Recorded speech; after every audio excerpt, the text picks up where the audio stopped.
food, baseball food, pizza, wings, and beer. You know, you can bring your kids in and, you know, they can play pool or play the video games, or they can sit with you and watch TV too, because you got the TVs in every dining room. It's such a place that you can come in with your family and sit down. And again, it's family oriented because it's family owned. When you walk in here, it's like a TV show, Cheers. Everybody knows your name. And you can expect that from in here because everybody knows everybody else. Sideline Guys back on the air at sidelineguys.recordernews.com. Mark Robarge along with Adam Schinder. And yes, indeed, it is Christmas Day if you're a sports fan. Bracket Day. The NCAA basketball tournament just a couple of days from getting underway, and figured we'd do the Sideline Guys version of bracketology today. But first, I want to take the opportunity to welcome a new sponsor. Crystal Ristorante is sponsoring the Sideline Guys, and we certainly invite you to take the opportunity to visit them at 72 Lion Street in Amsterdam. Or you can even go on the web, www.crystalrist, that's CRYSTALRIST.com. Check out some of the best pizza and other food in the area. Always a good time at Crystal Ristorante. Always a good time for the Sideline Guys when it's time to start doing our brackets as well. And don't forget, another thing we'll plug before we get into this, the Sideline Guys Bracket Challenge. Come join us. You can check it out on our blog, sidelineguys.recordernews.com. All the instructions and information on how to take part in the contest. First prize right now, a 1-year subscription, both print and online, to the Recorder and recordernews.com, and maybe some other prizes to come. So check it out. Get your entry in by, I believe it's Thursday at noon. We won't include these first round games, thank goodness. Bad enough to pick. And take your shot at the Sideline Guys. Plus, you get to see if you can beat us, which most likely you will, since I have a terrible, terrible track record at this tournament. I'm right up there with you as well. I'm usually nowhere near the top of the bracket pools that I get in, but it's always fun to get into. But anyway, let's get to our own version of bracketology. Basically, we're going to break it down into 3 questions. We're going to start with those pesky second round upsets that always seem to make the difference between having a winning bracket and a losing bracket. We'll give you our sleeper team to make it farther into the tournament than maybe most people would like, and then we'll give you our final 4. So first off, just got to comment on the utter insanity of this bracket. One of the strangest tournament fields I've ever seen. Some teams have some major gripes. Colorado among absolutely the top of those. 21-win team out of the Big 12 that has absolutely no business being in the NIT. Virginia Tech, angry for what seems to be about the 15th consecutive year. Seth Greenberg is unhappy to be out of the NCAA tournament. Florida, for no decent reason, is a 2 seed. Texas is a 4 seed. BYU State is a 3 seed despite some struggles down the stretch. It is just a very weird bracket, and when you consider that Ohio State Athletic Director Gene Smith was the chair of the selection committee, that is a guy who, with the Jim Tressel situation up there, may not have been the clearest headed heading in this week. Well, and my problem is more with the way this tournament is set up. The idiocy that I see is in these opening round games. You would think the logical way to do it would have the 16 and 17 seeds in each bracket playing for a spot against the number 1 seed. But no, that's not the way they've done it. They've got 11 seeds and 12 seeds and 16 seeds playing in just 2 of the brackets. It's just insane to me. I don't like it one bit. The reason they've done it, they do not want to get these small conference schools out of there before the tournament even begins. This has been the plan all along. It's going to be interesting to see how it folds out. It's actually going to be interesting because it could give those 12 and 11 seeds who are playing on Tuesday and Wednesday, could give them some added momentum heading into a game on Thursday or Friday. But the problem to me is that, look, if you're an 11 or 12 seed, you at least deserve the opportunity to play in that what is now considered the second round.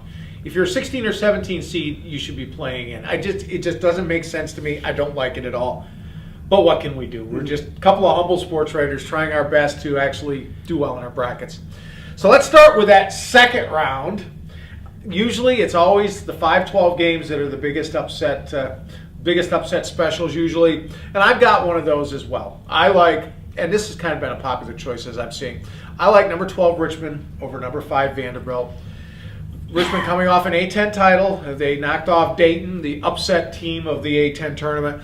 Vandy looking anything but a powerhouse of their own. Surprisingly, really shallow SEC this year. I think that's a prime upset. I also like Penn State over Temple. Penn State at 10 seeds, Temple a 7 seed. Penn State and Taylor Battle from Bishop again, looking really sharp, rolling through the Big Ten tournament. before running into top seed Ohio State in the championship. And my other upset, number 11 Gonzaga over number 6 St. John's. I don't think the Johnnies are as good as advertised. And Gonzaga is always one of those teams that seems to peak in the tournament. Yeah, I'll give you a couple. Actually, I've got you on Richmond over Vanderbilt. I've actually got Richmond as a team that can make a run to a Sweet 16 as a 12 seed. I like to look at the 4-13 games. There are some really interesting matchups here.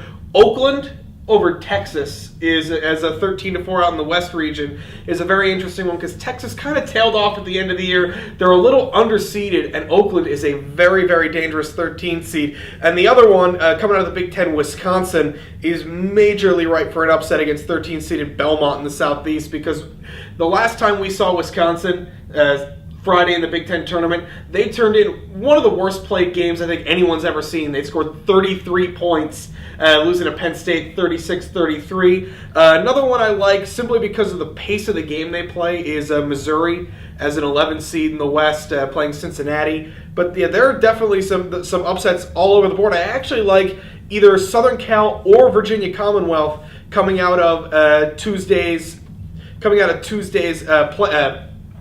playing first four game, as they're now calling it, to beat a Georgetown team that is really coming in limping. All right, let's go beyond the second round as it is. Pick your sleeper team. Who's that team that you think is going to go a lot farther than anybody expects? I mean, I could go with a couple ones. Richmond and Xavier are Richmond's a 12 seed. Xavier is a 6 seed that I think has a very favorable possible second round matchup with Syracuse. As much as that pains me to say it. The team I like, though, as a 5 seed, Kansas State. This team took a ton of time to gel at the beginning of the season, but Jacob Pullen was a preseason first-team All-American, and he is playing as well as anybody in the country right now. And in a really, really bizarre and weak Southeast bracket, I like Kansas State to go a long way. I'm going to go a little bit deeper, although it's not going to seem like that deep. They're a 9 seed, but Villanova, I think, has the potential to really do some damage. They're one of 11 Big East teams in the tournament, and they may not seem like a sleeper, but you know what? They got that 9 seed largely based on their play at the end of the season. They were as good at the beginning of the season as any team, not just in the Big East, but in the entire country. And Jay Wright often does his best coaching in the tournament, so I see that team as doing some serious damage. I've got them making it to the Elite Eight before getting knocked out by North Carolina. I think they could legitimately end up in the Final Four. Okay, now let's move on to our Final Four. Now we've each got our sleeper teams in. Let's find out who that team is. Those teams are that are going to make it.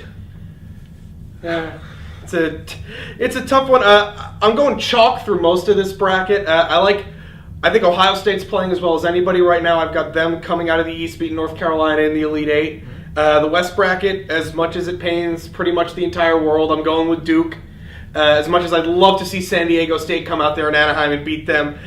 In the Southwest, very interesting with Purdue and Notre Dame both on the bottom of that bracket, but I really like Kansas and the Morris Twins.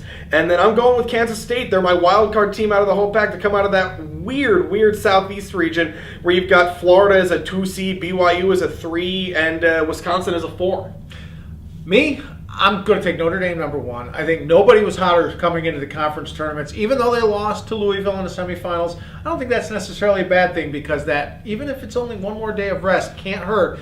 And you've got a great pairing there in Tim Abramitis and Ben Hansbrough, who really have been stepping up big time. Maybe one of the hottest tandems in the country coming into the tournament.